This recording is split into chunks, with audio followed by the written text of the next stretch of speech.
In de tentoonstelling Kleur als taal ontdek je wat kleur betekende voor kunstenaars Ethel Adnan en Vincent van Gogh. In deze serie gaan conservator Sarah Tas en educator Harma van Uffelen in gesprek met creatieve makers over de rol die kleur speelt in hun leven en werk. In de tentoonstelling laten ze zien welke kunstwerken hen inspireren. Hey Hidde. Hallo Harma. Hi. Wauw, wat heb jij voor fantastisch bij je? Ik heb een taartje voor je meegenomen. Het ziet er echt te gek uit. Ja. Mooi en volgens mij heel lekker. Het is heel lekker, ja. Nou, ik ben benieuwd. Ik ga je de perfecte macaron leren maken. Vandaag gaan we aan de slag met pastadeeg en wel de zoete variant. Ik ga jullie noga leren maken. Hidde de Brabander is meester-patissier en heeft het maken van gebak en desserts tot een ware kunstvorm verheven. Geur, textuur en kleur spelen in zijn creaties een belangrijke rol. Hierbij laat Hidde zich graag inspireren door kunst, zijn andere grote liefde. Ja, je hebt hem niet zomaar meegenomen. Nee, ik heb me toch laten inspireren door zowel Van Gogh als Ethel Adnan.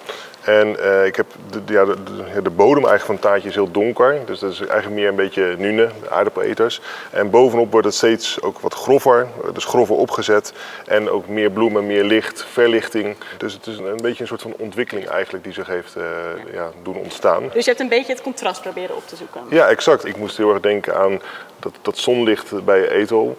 En aan de andere kant ook weer het licht in de aardappeleters. En de aardappeleters mag dan heel donker zijn, maar aan de andere kant zit ook heel veel verlichting in. En zo heb ik dat eigenlijk geprobeerd om alle twee terug te laten brengen in één taartje die dan ook gewoon lekker is. Ja, te gek. En nou is de titel van de tentoonstelling is Kleur als taal. Ja. Hoe kijk jij daarnaar? Wat betekent die titel voor jou en in jouw werk? Nou, eigenlijk misschien wel een levensquote. Dat alleen de kleur al zeg maar, iets aanzet in je lichaam, waardoor je dingen voelt of dingen misschien juist gaat blokkeren, maar dan voel je ook weer wat. En dan denk ik van dat is juist superboeiend. Kleur is emotie ook dus wat dat betreft. De kleur is een en al emotie. Ja. Is dat dan ook iets wat weer terugkomt in de creaties die jij maakt?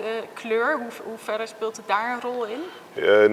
Dat kleur ook weer smaak is. Ja. En smaak is ook natuurlijk weer een soort van taal. Dat is juist iets waardoor ook mijn zintuigen maar ook wat ik noem eigenlijk het zesde zintuig, je hersenen, juist aan worden gezet. Van als ik iets eet en het is rood, dan verwacht ik geen citroen of passievrucht. Dan verwacht ik aardbeien, frambozen. Dan verwacht ik iets in mijn mond. En rode smaken zijn vaak ronde smaken. En gele smaken zijn vaak scherpe, zure smaken. En zo zijn je hersenen eigenlijk al van tevoren al aan het bedenken van wat ga ik hiervan vinden? Nou Hidde, ik sta eigenlijk altijd te popelen om hier zo meteen van te proeven. Maar voordat we dat gaan doen ben ik wel heel erg benieuwd, wat ga ik zo meteen eigenlijk eten? Nou, wat verwacht je eigenlijk te gaan proeven? Ja, nou ja, ik verwacht iets wel heel zwaars en zoets, want het is chocola. Ja. Waar ik overigens heel erg van hou. Maar ik hoop ook een beetje een soort lichtheid aan te treffen door die bloemetjes die ik Let op. Wacht, komt-ie. Kijk. Dat is maar één manier om erachter te komen. Top. Bon appétit.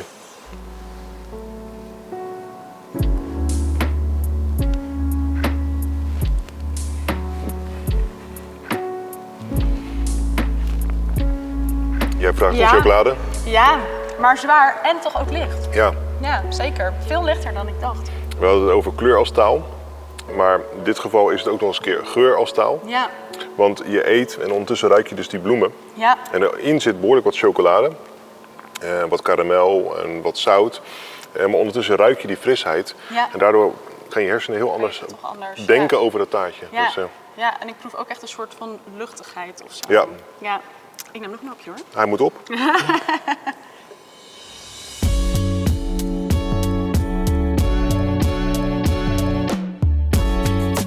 Ja, deze. Ja, dit is hem. Wat ik hier heel erg tof van vind, is van het kleurgebruik. Dus die eigenlijk bijna een soort vloekende roodtinten, die dan toch weer mooi samenkomen en ook weer onderbroken worden door het geel, door het oranje. Ja. En dat deed me ook weer gelijk denken aan het taartje weer, aan die bloemen. En ik denk van dat is lekker. En daar word je weer door geïnspireerd. Hoe kijk je hier dan naar als patissier? Wat neem je dan mee? Wat gaat er dan borrelen in je hoofd? In eerste instantie voor mij uiteraard altijd kleuren. Dat zijn het eerste waar ik naar kijk. Of dat nou een Van Gogh is, of dat nou Rembrandt is, of dat nou wie dan ook is, Ethel Adnan. Kleur is in eerste instantie gelijk hetgene wat op me afkomt. En dan ga ik verder eigenlijk door naar vormen. Ja. Dus welke vormen zijn er gebruikt, of welke vorm kan ik eruit halen. Ja. En dan, wat je dan wel weer bij Van Gogh meer ziet, echt het textuurwerk. Ja, als jij dit werk ziet en de kleuren en de vormen, welke ingrediënten passen daar dan bij? Nou, ik zit toch heel snel te denken aan iets van kers, framboos, een klein beetje mascarpone, sinaasappel en lekker wat frisheid erin.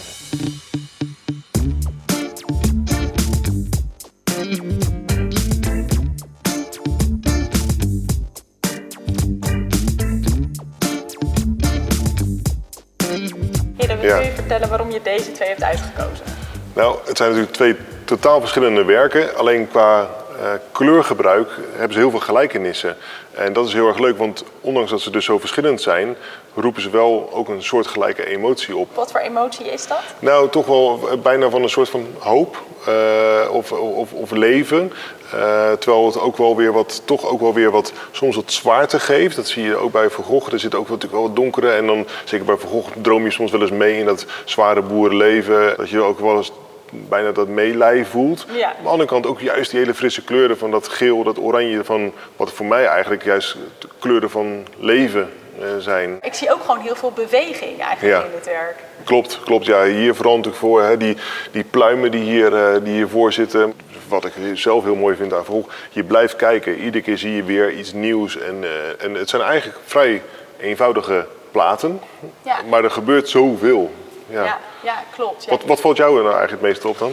Ja, dat is een hele lastige vraag. Ik heb het werk al zo vaak gezien. Het is moeilijk om dan weer met een soort frisse blik er naar te kijken. Maar van waar ik nu sta, zit ik dan toch vooral naar dat huisje daar achterin te kijken. Ik vind eigenlijk dat Van Gogh ook altijd zoveel aandacht heeft voor de details op de achtergrond. Ja. Als je dit werk ziet, wat neem je hiervan nou mee in je eigen werk?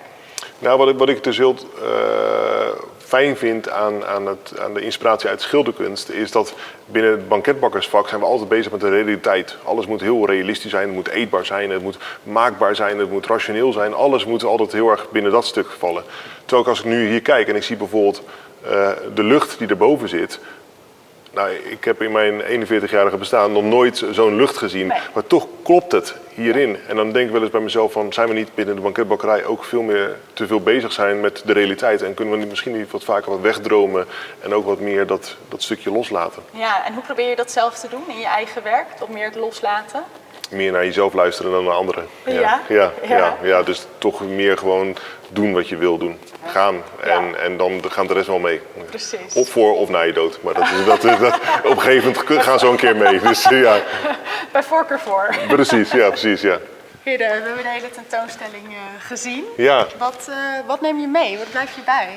Nou, misschien heeft het me toch wel doen inspireren om gewoon nog meer mijn eigen pad te kiezen. Ja, en vooral natuurlijk dat die inspiratie gewoon overal te vinden is. En dat wist ik eigenlijk al wel, maar eigenlijk iedere keer als je nu weer zo hier rondloopt, dan denk ik van go for it. Ik wil je heel erg bedanken, Hidde, voor je hele inspirerende kijk op al deze werken. Want ik ga ook weer heel anders kijken. Als kunsthistoricus ben je zo met de inhoud bezig. Ja. En nu zie ik opeens texturen, smaken, geuren in deze werken. Dus daar wil ik je heel erg voor bedanken. Nee, ik vond het super om hier geweest te zijn. Dus dank je wel.